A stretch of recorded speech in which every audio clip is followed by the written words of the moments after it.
Olá pessoal, tudo bem? Estamos de volta com a nossa segunda aula sobre Primeira Guerra Mundial. Vamos chegando, pegando o nosso livro de história, abrindo na página 62 e 63. A política de alianças. Como vimos na aula passada, embora vivessem em tempos de paz na Europa, as grandes potências industriais vinham se armando e militarizando suas fronteiras.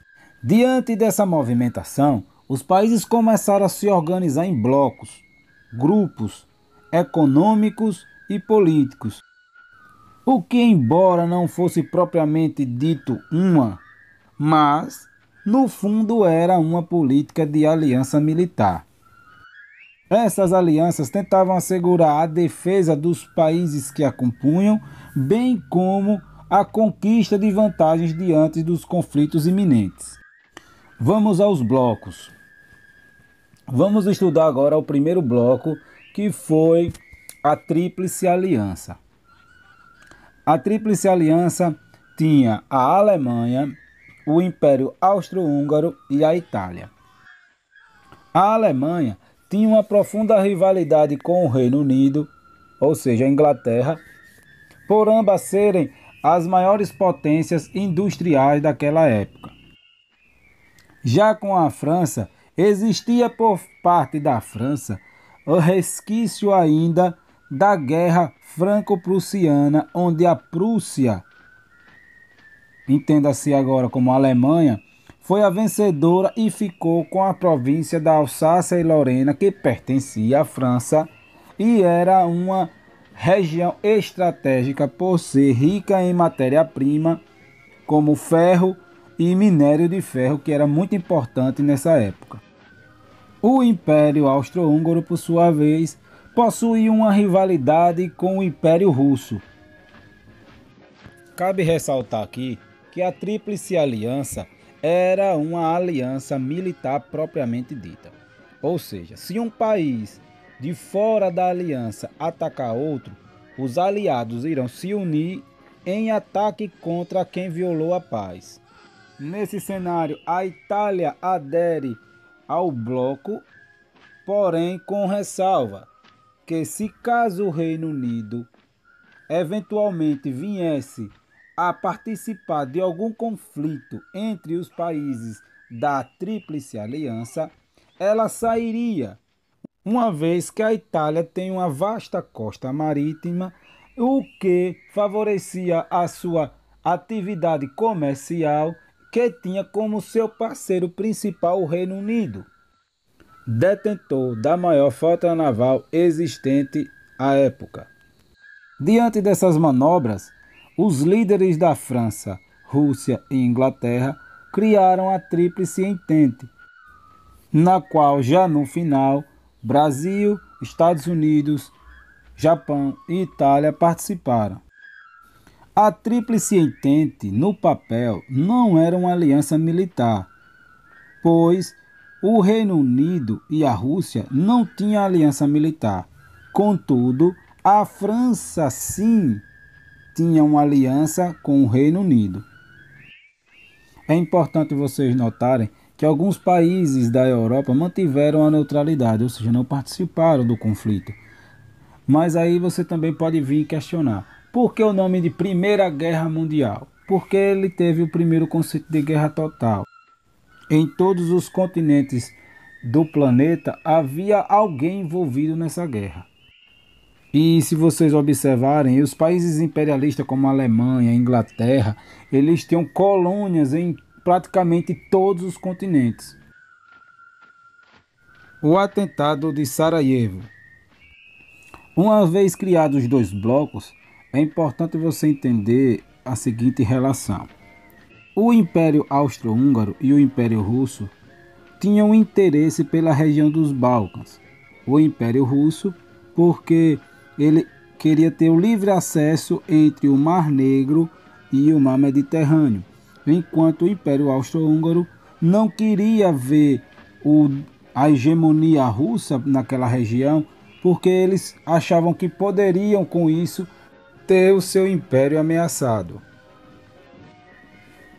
Para aumentar sua influência na região dos Balcãs, a Rússia apoiava os movimentos pan-eslavistas que faziam atentados terroristas em busca da independência dos povos eslavos. E um dos atentados terroristas é o que vem a matar o príncipe Francisco Ferdinando, herdeiro do trono austro-húngaro. Esse atentado foi planejado pelo grupo Mão Negra e executado pelo terrorista Gavrilo Princip. Passemos para a página 63. A deflagração da guerra. A morte do príncipe herdeiro austro-húngaro desencadeou acontecimentos que culminaram na declaração de guerra. Então, acusando a Sérvia de estar ligada ao atentado, o Império Austro-Húngaro ataca a Sérvia, que por sua vez tinha a Rússia como sua aliada, e a Rússia ataca o Império Austro-Húngaro. O Império Austro-Húngaro ativa o sistema de aliança militar e tem a Alemanha como sua aliada, que ataca também a Rússia, a França, que era rival da Alemanha, com sentimento de revanche da Guerra Franco-Prussiana, se alia nessa guerra à Rússia, e a Inglaterra entra depois para tentar segurar o avanço da Alemanha na frente ocidental, que tentava conquistar a França. Então a Inglaterra, por estar próxima à França e aliada à da França nas alianças, ela entra na guerra tentando frear esse avanço alemão, pois a Alemanha ficaria a um passo de invadir o território inglês. Então a entrada da Inglaterra fortalece a França e retira a Itália da Tríplice Aliança. Cabe aqui ressaltar que nessa altura a Alemanha já apresentava uma vasta frota marítima que concorria com a da Inglaterra. As frentes de batalha. A Tríplice Aliança, ou potências centrais, combatiam em duas frentes, a oriental e a ocidental. Na frente ocidental, travavam combates contra as tropas francesas. Na frente oriental, as potências centrais travavam batalhas contra o Império Russo. Fases da guerra.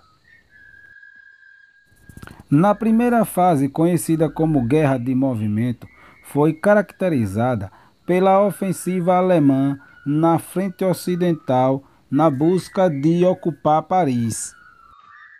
Na segunda fase, conhecida como Guerra de Posição, entre os anos de 1915 e 16, foi marcada pelo estabelecimento das tropas nas trincheiras, tornando a batalha mais estática. A terceira fase, entre 1917 e 1918, caracterizou-se pela saída da Rússia e pela entrada dos Estados Unidos no conflito.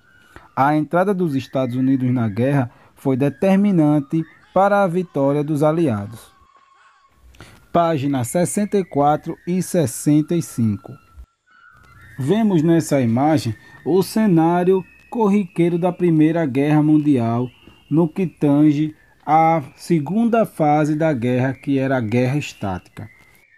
Presença comum: as trincheiras eram os locais onde os soldados ficavam protegidos nos ataques das tropas inimigas. Geralmente as trincheiras elas não eram feitas em linha reta, elas seguiam zigue-zague para impedir que, se eventualmente uma bomba, uma granada, ela viessem a cair dentro da trincheira, minimizasse os danos nas tropas ao lado.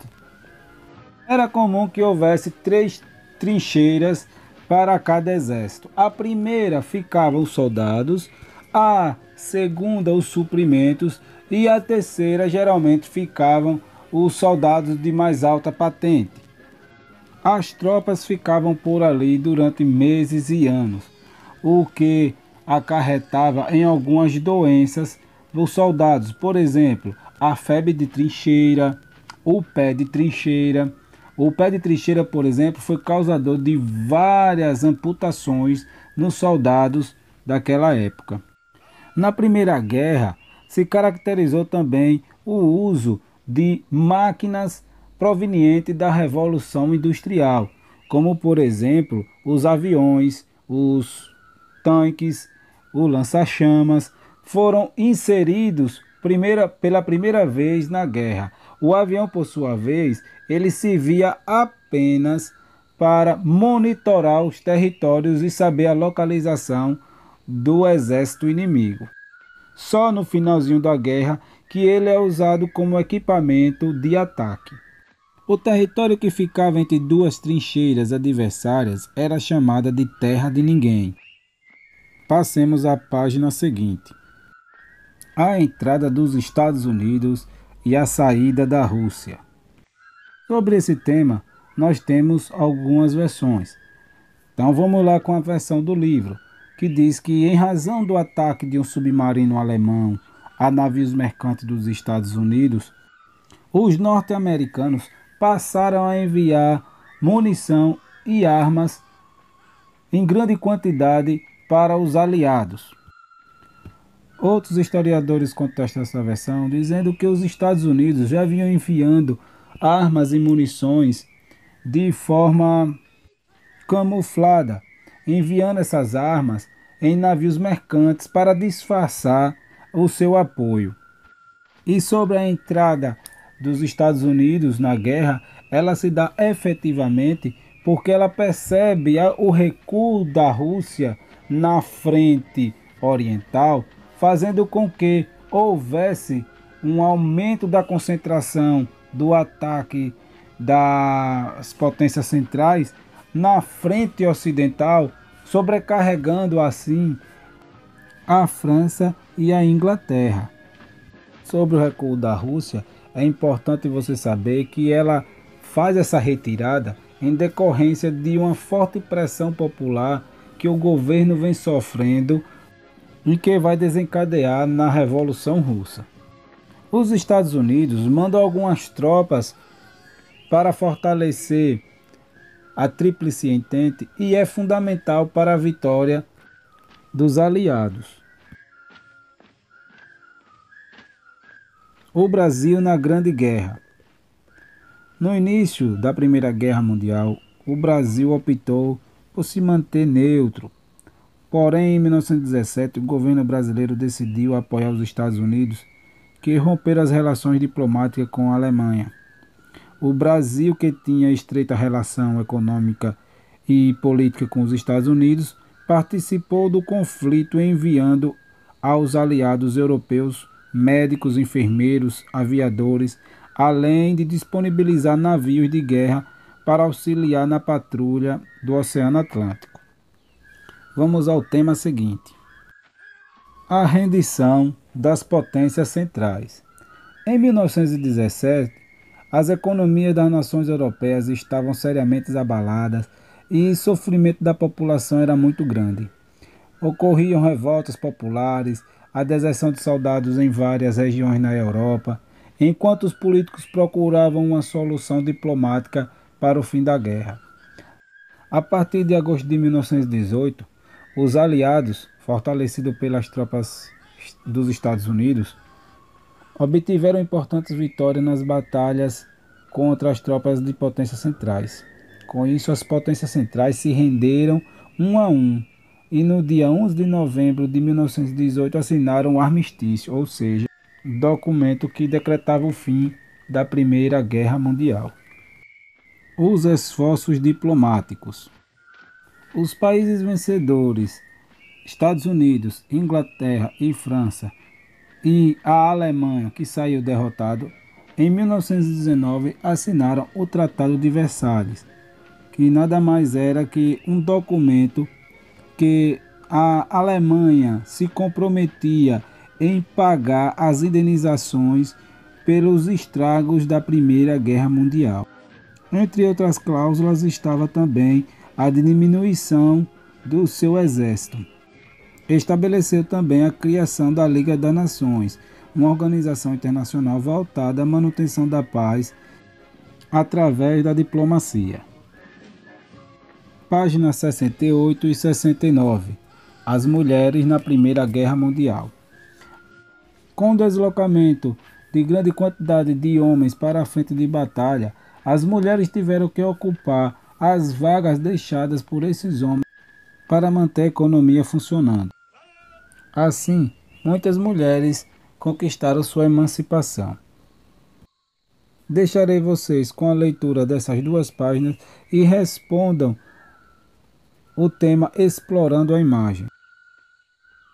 Bem, pessoal, a aula já está quase no fim, mas eu quero deixar algumas dicas para vocês. A primeira dica é o filme Cavalo de Guerra, que evidencia a transição tecnológica, pois a Primeira Guerra Mundial ainda há um uso muito grande de animais como meio de tração. Então o cavalo era muito importante, embora estivesse ainda sendo inserido outras máquinas.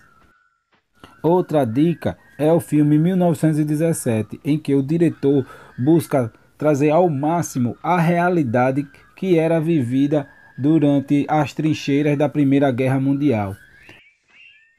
Eu não poderia deixar de citar também o filme clássico Lawrence da Arábia, onde você vai ter a oportunidade de ver como era que se dava o processo da guerra fora da Europa.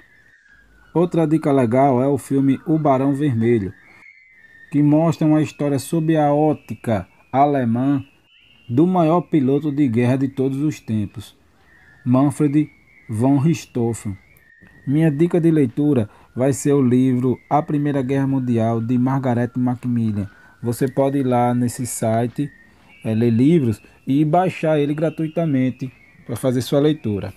Além desse, tem muitos outros livros sobre a Primeira Guerra Mundial. Você vai escolher e fazer a sua leitura à vontade. Atividades. Responder o exercício de compreensão da página 78 da questão 1 até a questão 4. E fazer a tradução da letra das músicas de How to Get Now, do grupo The Forms, e Pipe of Peace, de Paul McCartney. É só clicar nesse link agora, você vai ser direcionado para essas músicas. Até a próxima, por hoje é só.